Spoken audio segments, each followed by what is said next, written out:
روزی بہت بڑھے گی انشاءاللہ تعالی. اللہ کی ڈور اگر مضبوطی سے تھام لے تو انشاءاللہ تعالی کامیابی سے ہم کنار ہوں گے. بہن فہیمہ ہماری فون لائن پر ہیں اور اس کے بعد ایک اور بہن ہماری فون لائن پر آئیں گی. بہن فہیمہ بتائیں کیا سوال ہے آپ کا؟ السلام علیکم ورحمۃ اللہ وبرکاتہ. وعلیکم السلام ورحمۃ اللہ وبرکاتہ. فرمائیں. میں یہ چاہ رہی ہوں، میرے بچوں کی طبیعت خراب رہتی ہے، بہت ڈاکٹروں کو دکھا لیا، کچھ سمجھ میں نہیں آتا ہے مجھے. دوائی کھا لیتی ہے، کبھی صحیح ہو جاتی ہے، کبھی وہی ہو جاتی ہے. اور پھر دوسرے میرا بیٹا ہے بڑا، اس کی جاب کے لیے پریشان ہوں، اس کے لیے کچھ بتا دیجیے. بڑے بیٹے کی جاب. ٹھیک ہے بہن، آپ کا سوال ہم نے نوٹ کر لیا ہے. ہم اپنی دوسری بہن سے بات کرتے ہیں، ہماری فون لائن پر ہیں. فرمائیں کیا سوال ہے آپ کا؟ ہاں السلام علیکم اطہر سر. وعلیکم السلام بہن، خیر مقدم آپ کا. اللہ والے مولانا کو بھی میرا السلام علیکم ورحمۃ اللہ وبرکاتہ. مولانا صاحب ابھی میری عمر 54 سال چل رہی ہے، پر میں ایک عجیب سا خواب دیکھی ہوں کہ میں امید سے ہوں اور چیکنگ کے لیے ڈاکٹر پاس گئی ہوں، تو وہاں پر مجھے پیشاب سے فارغ ہو کر آنے کے لیے بولے. میں پیشاب کو کھلی جگہ میں جا کر بیٹھی ہوں اور اس کے ساتھ پیشاب کے ساتھ ہی ساتھ مجھے تھوڑا سا فضلہ بھی نکل گیا ہے، اور وہاں کی ایک عورت مجھے کہہ رہی ہے وہ فضلہ نکال کے پھینک دو. پھر میں اسے کاغذ سے اٹھا کے ڈسٹ بن میں ڈال دی. یہ خواب دیکھا ہے مولانا صاحب، خواب آپ تک پہنچ گیا ہے، کس طرف اشارہ ہے اس خواب کا؟ دیکھیے شروع حصہ جو ہے خواب کا وہ تو بشارت دے رہا ہے انشاءاللہ تعالی آپ کو کچھ کامیابی ملے گی، لیکن آخر حصہ جو ہے اس کے لیے آپ 2 رکعت نماز پناہ پڑھ کر اللہ تعالی سے دعا کر لیجئے، کچھ صدقہ نکال دیجئے، انشاءاللہ تعالی کوئی مضر اثر نہیں ہوگا. اللہ بہتری کا معاملہ فرمائے. اور فہیمہ صاحبہ کا سوال ہے مولانا صاحب، بچوں کی ان کی اکثر و بیشتر طبیعت خراب رہتی ہے، ٹھیک ہو جاتی ہے پھر خراب ہو جاتی ہے. دیکھیے ایک تو گھر کے اندر صفائی ستھرائی کا خیال رکھیے، جی پورا صاف ستھرا رکھیے. دوسرے کہ فجر کی اذان ہو تو سارے گھر والا اس طرح سے ہو جائیں جیسے دن نکل آیا ہے. بے شک جی. ایسا نہیں ہے کوئی اٹھ کے نماز پڑھ لی کسی نے نہیں پڑھی، پورا گھر کا ماحول ایک دم تبدیل ہو جانا چاہیے. لائٹیں جل جائیں، سب چہل پہل ہو جائے، نماز کے لیے جانے. جو مرد ہیں وہ مسجد میں جانے کی تیاری کریں، جو عورتیں ہیں وہ وضو کر کے نماز پڑھیں. یہ دینداری جو ہے، نماز پڑھ لینا اس چیز کا نام نہیں ہے کہ ایک آدمی گھر میں نماز پڑھ رہا ہے باقی پڑھے سب سو رہے ہیں. یہ بے برکتی اس سے آتی ہے. یہ اہتمام کیجئے اور اس کے بعد دعا بھی کیجئے، انشاءاللہ تعالی کامیابی ملے گی. ہم بھی دعا کرتے ہیں. اچھا، بڑے بچے کا ان کا جاب نہیں لگ رہا، وہ مسئلہ ہے.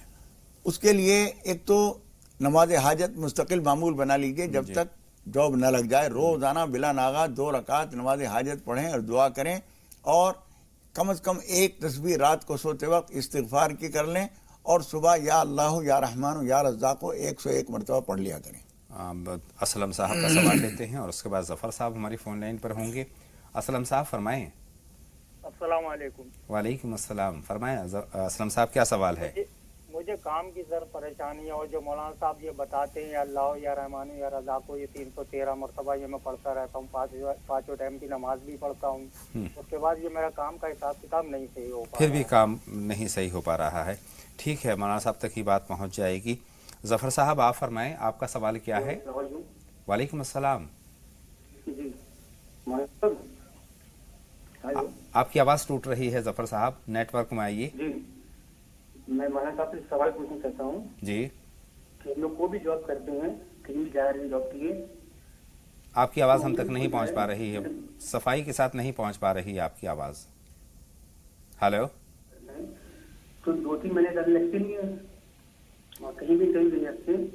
ظفر صاحب ہم نہیں سمجھ پا رہے آپ کیا فرما رہے ہیں. کاروبار کا اتنا سمجھ میں آ رہا ہے، کاروبار کی کوئی پریشانی، لیکن پوری بات ہم نہیں سمجھ پا رہے. یہ ایک تو ایسے کمرے میں جہاں پر آواز گونج رہی ہے، اور دوسرا وہاں نیٹ ورک. ان کے لیے بھی اور ان سے پہلے جن خاتون نے سوال کیا تھا ان دونوں کے لیے اسلم صاحب کا سوال بھی کام کی پریشانی کے تعلق سے. کام کی پریشانی کا ہے. دیکھیے کام کے لیے بنیادی چیز یہ ہے کہ ہم کام کے تقاضوں سے اپنے آپ کو سیٹ کریں. نہ یہ کہ ہم مثال کے طور پر صبح ہم اٹھتے ہیں 9 بجے نیند سے، اور وہاں ایک آدمی سے ملنا ہے صبح 10 بجے. اب ہم ناشتوں سے نہانے سے اس سے فارغ ہو کے وہاں پہنچے، اس سے ملنے کا وقت گزر گیا. تو کام کے سلسلے میں مستعد رہنا، چست رہنا، کس سے کس وقت میں ملاقات کرنی ہے، کیا کرنا ہے، اس کے لیے صبح سویرے اٹھنا اور اس کے لیے تیار ہونا یہ ضروری ہوتا ہے. ہم جو دعائیں بتاتے ہیں وہ دعا بھی اس وقت کام کرے گی جب آپ جو اپنے اختیار میں ہیں اس کو کرنے میں مستعد ہوں گے، چست ہوں گے، ذمہ دار ہوں گے. اس لیے جد و جہد بھی اپنی بڑھائیے اور اللہ تعالیٰ سے دعا بھی بڑھائیے. ابھی ہمارے بھائی نے جو کہا کہ یا اللہ یا رحمان یا رزاق میں پابندی سے پڑھتا ہوں، ساری چیزیں پڑھ رہے ہیں، اس کے ساتھ ساتھ اپنی مستعدی بڑھائیے، کوشش بڑھا دیجیے۔ آپ کام کی تلاش میں اگر 4 گھنٹے لگاتے ہیں تو 6 گھنٹے لگائیے۔ بالکل بالکل، جستجو ہونی چاہیے۔ جستجو جتنی مضبوط ہوگی، کام پروردگار نے روئے زمین ہمارے لیے پیدا کی۔ هو الذی خلق لکم ما فی الارض جميعا، پہلے پارے میں سورہ بقرہ میں اللہ تعالیٰ فرماتا ہے کہ روئے زمین پر جو کچھ ہم نے تمہارے لیے پیدا کیا۔ بے شک اللہ کو نہ کھانا ہے، نہ پینا ہے، نہ کپڑے پہننے ہیں، سب کچھ ہمارے لیے تو ہے، ہمیں کیوں نہیں دے گا؟ لیکن ان کو حاصل کرنے کی جستجو ہمارے اندر ہماری ضروری ہے، اس کے بغیر نہیں ملے گا۔ بہت شکریہ مولانا صاحب میری تمام ناظرین کی رہنمائی فرمانے کے لیے۔ تو ناظرین، یہ تھا راہ نجات میں آج کا شمارہ، آج کا موضوع پر ہم نے مولانا صاحب کی رہنمائی حاصل کی۔ اپنے میزبان اطہر کو اجازت دیں، آپ دیکھتے رہیں زی سلام۔ السلام علیکم۔ السلام علیکم ورحمۃ اللہ وبرکاتہ۔